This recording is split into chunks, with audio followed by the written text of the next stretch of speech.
Salams from the People's Dispatch studios in New Delhi. I'm Siddhantani and you're watching Daily Debrief. Today we're talking about a dubious pre-poll alliance in the Philippines. We're talking about air pollution in New Delhi. We're talking about racism in Yorkshire cricket, or English cricket actually. And we're talking about a change in the color of the French flag. First up, the son of former Philippines dictator Ferdinand Marcos, unsurprisingly named Ferdinand Marcos Jr., and the daughter of current President Rodrigo Duterte, Sara Duterte, have officially announced an alliance as running mates for the upcoming general election.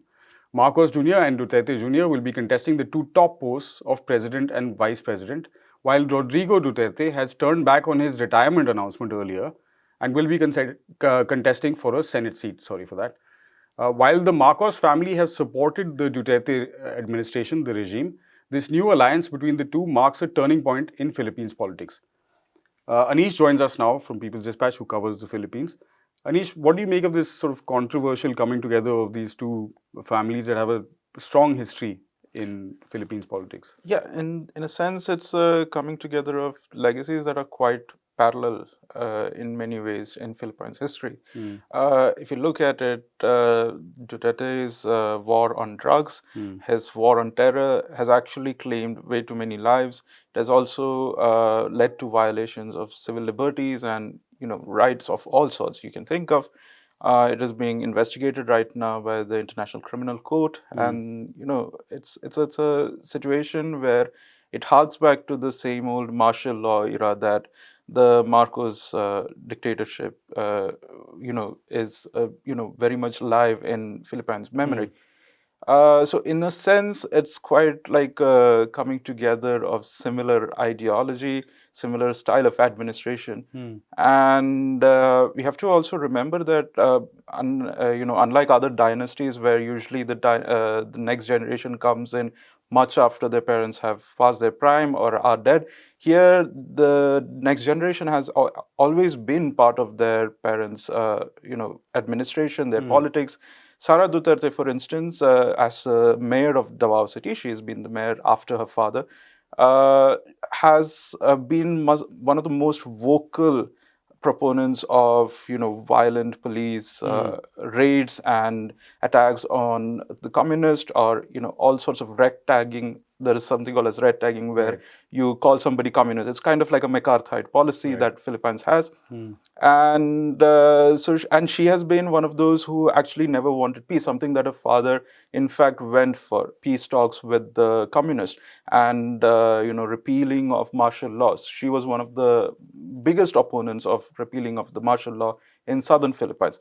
So in a way, this is sort of like a continuation of a legacy or a set of legacies, but in a more expanded form. And in some ways, Sara Duterte kind of represents that sort of adrenaline, steroid-filled right-wing politics that Philippines hasn't seen yet. We have to understand that, like, as much as Duterte has been criticized for his politics, it is not the same that Sarah really wants to go for. And for Marcos Jr., for instance, he's no different.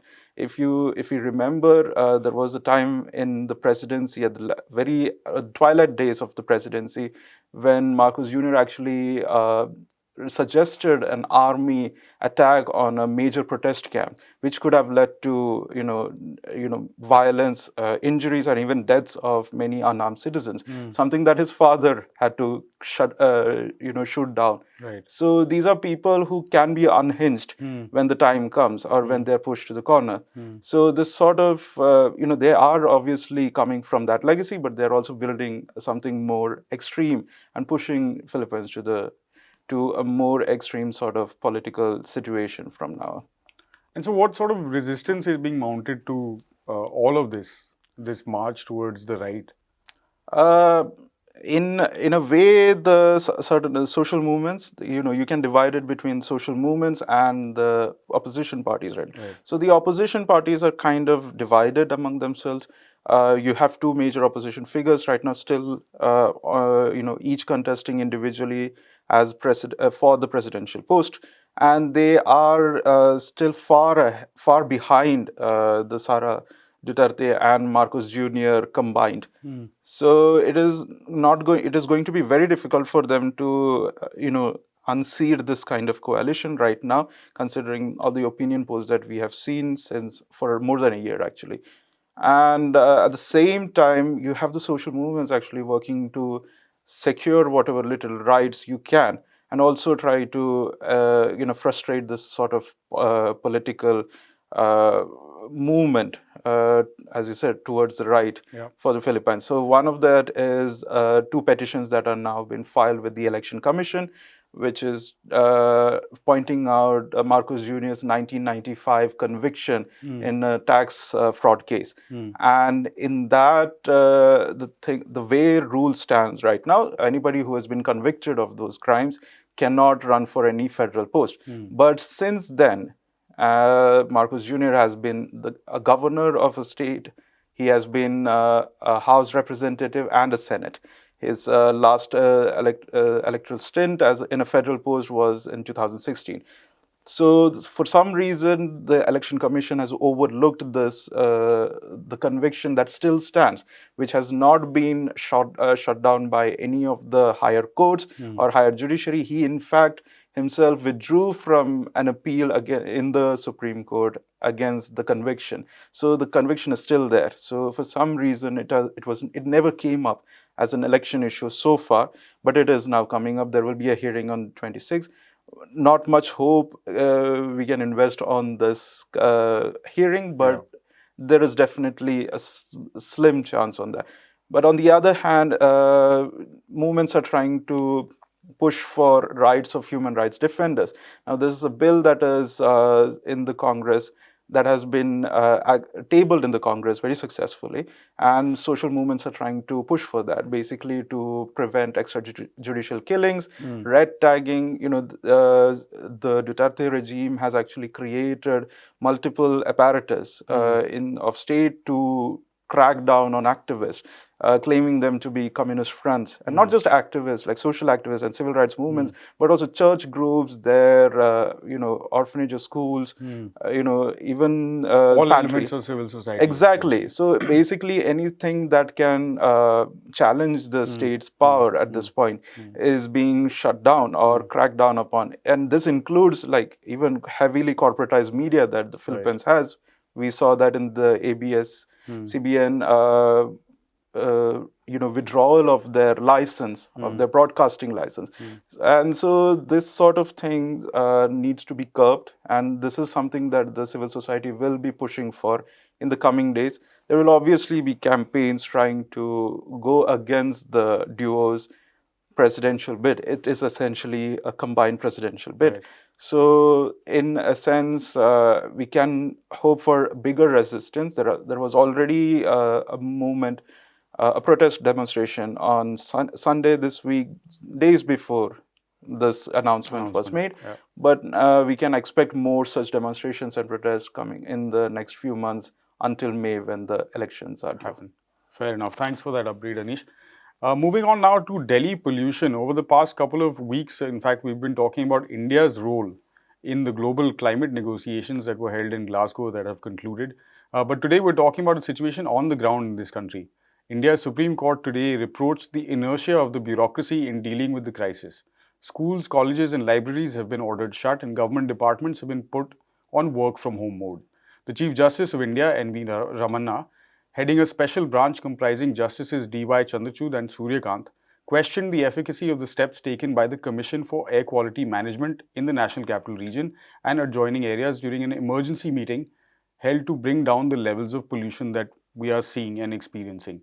We had the opportunity earlier to speak to Anumita Roy Chaudhary of the Center for Science and Environment for a data-based analysis of what's going on. So what we have done, because now at least one good thing about Delhi is some more data is available. It is the science has emerged to tell us more clearly where is the pollution coming from. So there is this support system, data support system that has been created by the Indian Institute of Tropical Meteorology, IITM. And what they do is actually on an hourly basis. they model estimates based on all the techniques that they have developed and based on the data that they have access. So they model estimates to show that how relative contribution of different pollution sources are constantly changing in the city, and where is it all coming from. They have classified these sources, one from those coming from outside Delhi, because pollution does not follow administrative boundary; it blows between boundaries. So the what is the outside? And outside means from the larger NCR, and they have considered about 19 districts of NCR, right?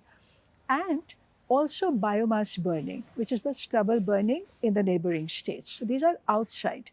And within the city, they have identified 8 more pollution sources, and which also showing that how the Delhi's local sources are contributing to pollution. So if you look overall, and we looked at that data, we looked at that hourly data that has continuously changed between October 24th and 8th of November. So this is the early winter phase, and this is the time when the first season's first smog also built up. So what is fascinating to see that during this period, one, that the contribution from outside Delhi has also been very big. Okay, there have been days when the contribution from the NCR region, okay, has been more than 60%. Okay, so that's a very clear concern. But what we did, while we looked at the overall, so outside and inside, but we also wanted to know that what is Delhi's own problem. So we took out, excluded the outside, and we took the inside Delhi and looked at those 8 sources in Delhi. And when we compared that, that has showing that if you eliminate everything, the outside pollution, but look only at the local sources, then vehicles been dominating this entire period. If you work out the average, is around half of where the pollution of Delhi. So that is really worrying. And then after vehicles, then you have these other sources. One, that it's even showing that solid fuel use in households. That's one big contributor. Industries, they have continued to remain a problem. Then construction and waste burning. And then comes whole range of other sources. So these are certainly the key, but vehicles, if they are 50% of the problem right now, then we really have to address that. The CSE and other scientists in the field are raising several questions regarding the steps taken. Anumita also outlined those for us. We are asking some very clear questions because the fundamental principle of pollution control is that you will have to cut emissions at the source of the pollution. If we have not been able to do that, then this kind of tailpipery, where you are trying to put a giant air purifier in outdoor conditions, and when the weather is extremely dynamic, okay, the wind is so dynamic, because it's a billions of cubic meter of air that blows through the city, right? And the tonnage of pollution that is emitted by different sources in the city, like the recent study by Terry and ARAI shows that we generate about 3,200 tons of pollution. Now, how can you purify air and make an improvement in the ambient air quality? So we are asking questions, and we are saying because nowhere in the world we have seen application of smog tower as a regulatory measure. People do this more as a recreational measure, that they put them up in the parks and people just go and sit around it, and they just take the that's a kind of approach that you have. So where is and now that we have got these purifiers, so the only question that we are asking, that where is also the impact assessment, that what is there to show that in Anand Vihar, if you have the smog tower, then how it has helped to improve the ambient air. That is the fundamental question, because yes, if you put air through the purifier, what is going in is going to be dirty and what is coming out is going to get cleaned up. But that doesn't mean that you are cleaning up the ambient air of Delhi. And that is the more important issue for us. So where is that impact assessment done to show? And today, Anand Vihar continues to remain among the top 5 most polluted locations in the city. So therefore, from there, therefore, we are saying that let us understand that today it is important for Delhi to know that what are the gaps in action, because it's not that Delhi has not done anything so far. Delhi has actually done a lot which other cities have not done. But even after doing all of that and seeing a stabilization in the year on year basis pollution level, it has actually bent the pollution curve.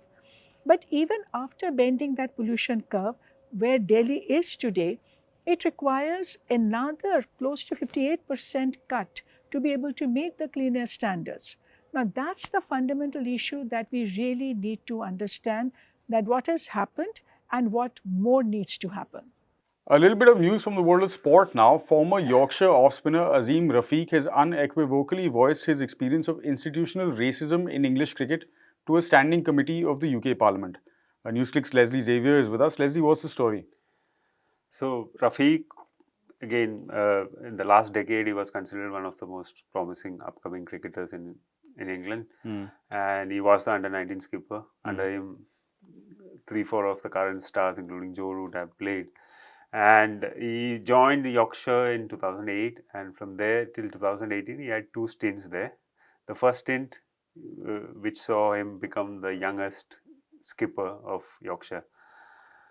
After his 2018 stint, after he wound up his stint in 2018, a couple of years later in 2020, he came out alleging racism during his career in Yorkshire.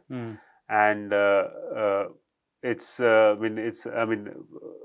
subsequently, many revelations, many interviews, including the one in front of the British Parliament committee, he has revealed in detail what exactly happened in the dressing room, in the circles, in the club, which more or less troubled him as a cricketer, also brought his morale, his psyche down, so much so that he has directly blamed it as being the one sole reason why he lost his career as a cricketer, as an elite cricketer. He was meant to be an elite cricketer.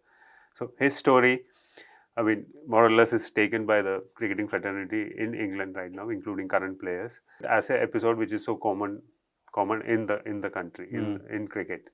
And it's so the English Cricket Board has taken action now, but it was actually sitting on it for the last couple of years, and they have banned Yorkshire from hosting international matches. That is one of the first moves that they made.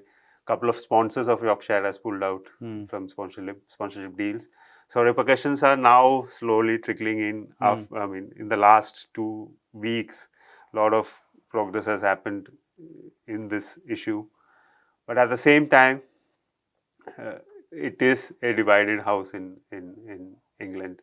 Yeah, I was going to ask you that, in fact, in the next question, which is basically that one side of the story is coming out and questioning Rafiq for going back for that second stint that you mentioned. Yeah. And that seems to be quite symbolic of the whole problem, in a way. Symbolic of the whole problem, and also a question which the parliamentary committee shouldn't have asked, and they asked. So officially they asked. Like, I can understand the vagaries of social media and how things work there and how many people question such things. But MPs, I mean, they asked the question and Rafiq had the answer. He said that at that point he was with Derbyshire, Right. Just before the stint began with Yorkshire again. And he said that it was a matter of bringing food onto the table. Derbyshire didn't have the resources to sustain his cricketing career, so he had to go back. And so that brings us that makes us ask the question, right? So racism, not racism, that's not the question here. It's about a human's right to earn a living decently. So that's so beyond the question of why did you go, the people who are questioning him should also understand that where it comes from and where it all began. And so the commentators in the UK have I mean, who understand such aspects of this problem, because it has various layers. Racism in general has various layers and implications. So they have started talking about how it's not just about cricket here. It's also a larger problem that the society faces, Absolutely. and it can be an office, it can be a bank, it can be even the British Parliament, and you are never immune from this, and that's how. So one of the reactions was top officials, top executives resigning from Yorkshire because of the club's stand. They are not willing to take action, and so while resigning, one of the officials said that Yorkshire seems to be stuck in the past. But then the feeling now is that it's not the past. It's very much, pretty much in the present. This is 2021 British society we are talking about. That's and this feeling is coming from right from England. Well put, Leslie. Finally, for someone who spent the past decade chanting Allez les Bleus at football grounds around the world, here's something that completely slipped my notice. France's President Emmanuel Macron ordered a change to the color of the national flag to echo the heroism of that country's past. Prashant, I don't think you need a second invitation to have a go. No, absolutely. I'm even wearing blue for the question. So this is a really strange step. Apparently it took place last year. But the idea was that the color of the French flag should be turned a bit darker to reflect the revolutionary legacy. So as we know, the French Revolution, historic moment in France, and this flag was very central to that process, I mean, throughout the decades or the centuries. So there's this memory associated with this French flag. Now, on the other hand, there is in the 70s, what happened was that as France, as part of the European Union, there was an attempt, they lightened the flag, the blue color in the flag, to sort of bring it closer to the European flags. So that is considered a move of, towards to avoid it's symbolic, so to speak. Yeah. Now, what for me stands out is a stark irony in the fact that Macron is basically trying to hark back to this glorious revolutionary past, considering the fact that his government has been brutal towards the people for whom the revolution took place, the French Revolution took place. It was for the poorer people, it was for the working people, right? Yeah. And then what happens is the French government attacks the Yellow Vest protesters over the past few years. It introduces pension reforms, which will destroy the livelihoods of many people. It tries to cut down on the rights of journalists and the media. And, a variety of policies which Macron has, implemented and which have been, condemned widely. And there have been regular protests by trade unions, by workers, by journalists, by all sections of society against these policies. So right now when Macron is doing this whole harking back to the revolution, it really, it's a bit too much, as we often say in this segment, because it's completely, again, it goes the revolutionary spirit which is being talked about. Yeah. Although he has not explicitly said so. Yeah. The revolutionary spirit which is talked about in the context of this color is the exact opposite of what Macron's policies are in almost every aspect of French life. So there are many people who see Macron as a more acceptable figure because, the opponents are so far to the right, extremists like, say, Marine Le Pen, for instance, or the new candidate who's, Zemmour, who's appearing. But the fact nonetheless remains that Macron's time period has led to for quite a bad situation for the workers of France, for the poor people of France, even for the middle class of France, a lot of whom, for instance, were part of the Yellow Vest protests. So I don't think, a lot of these people are really going to be amused. I don't think people who live the revolutionary legacy of 1789 and the 1830 and 1848 are really going to be amused by any of this. So one of those crazy moments again in world politics. Small incident, of course, but yeah. But yeah. Small but noteworthy nevertheless, especially given the context of the elections, important elections that are coming up in France, which of course you will be covering closely for us. You've been watching Daily Debrief. This is People's Dispatch. You can get more on all of these stories from our website, peoplesdispatch.org, and follow us on all the regular social media channels. We'll be back again, same time, same place tomorrow. Until then, stay safe. Thanks for watching. Goodbye.